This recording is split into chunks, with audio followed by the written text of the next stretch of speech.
Hi, everyone. This is Suzanne Wagner, and I am doing my blog or essay about the ballet world. And this one happens to be about meeting and being able to dance on the same stage with the beautiful dancer Alexander Godunov.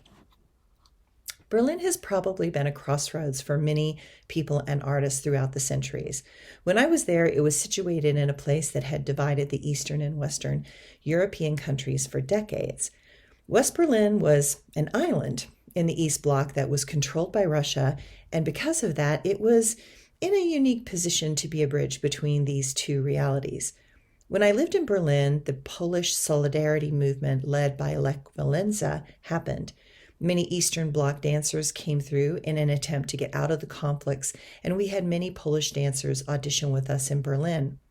But we were a stopping point also for Alexander Godunov as he defected to the United States. I'm not sure if Berlin was his first stop after he defected, but I would not have been surprised as it was the first place of freedom as one moved through the Eastern Russian-controlled countries. I know he defected in 1979, but I believe it must have been in the 1980s that he was in Berlin. All I know is that one morning I came to the theater at my regular time to warm up, close the windows, and allow the room to heat up before class, only to find someone in the studio huffing and puffing inside. But the door was locked, and that was very odd because our studio doors were never locked. I knocked on the door loudly because I could hear someone doing lots of jumps.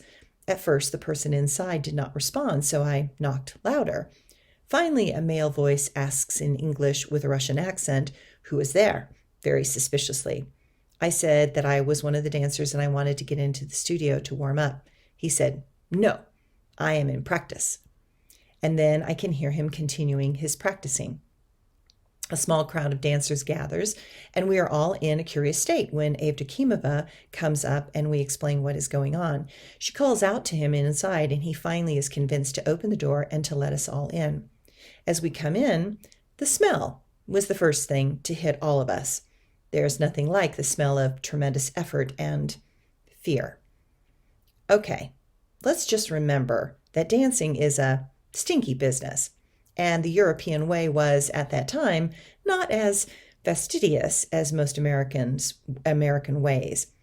So we were used to a certain kind of stinky, a certain level of stinky. Even the cleaning ladies every week would open the windows to clear the smell, even in the depth of winter. This particular smell, to my very sensitive nose, was that interesting mixture of testosterone, effort, determination, uncertainty, and anxiety. What I remember is a very humble person and one who seemed slightly concerned about his safety being so close to Mother Russia. He was quiet and clearly trying to get his stamina and technique back up to snuff. He seemed pensive, serious, and wanting to do an excellent job. He seemed somewhat lonely also. I can't imagine the stress of leaving one's country and wife to defect to the West. The stories of defections from people like Nureyev and Berezhnikov were familiar to all of us in the dance world, and we understood how scary and dangerous and the unbelievable levels of risk that were in play. Godunov was gorgeous. With that long blonde hair, the icy blue eyes, he had the charisma of a star and the understated quality as he intently worked his art. This pattern worked with the delicate meticulousness and gentle heart of Eva Evdokimova. Together on stage, there was that special something. In that moment, I marveled at a principal male dancer's ability to follow, lift, flow with, and support the many various ballerinas that they must learn to work with throughout their career. I did not know if he had ever worked with Eva before. Unfortunately, Eva was one of those dancers that any male dancer would dream of working with because she was so strong and able to be on her legs and very centered. But I still was amazed watching him because you could see that he had to make many calculated adjustments because of her body, her style, her way of being, and our choreography. Eva was always such a professional in that regard and never seemed irritated or upset with a partner. She too was making adjustments, and watching the two of them work it out was so interesting on almost every level. She was reading him and his emotional state, and he was trying diligently to learn her flow, tempo, style, and ways of turning.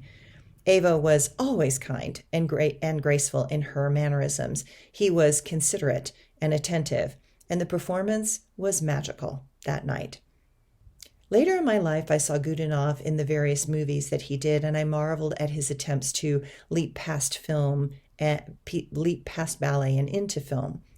And I was deeply saddened to hear of his death from the nemesis of the Russian people, complications from alcoholism. I have learned in life that artists are special in so many ways. They are also extremely sensitive and struggle often silently with the demons of doubt and insecurity.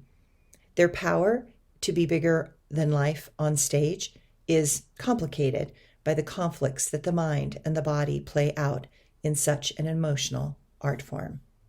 Thanks, everyone.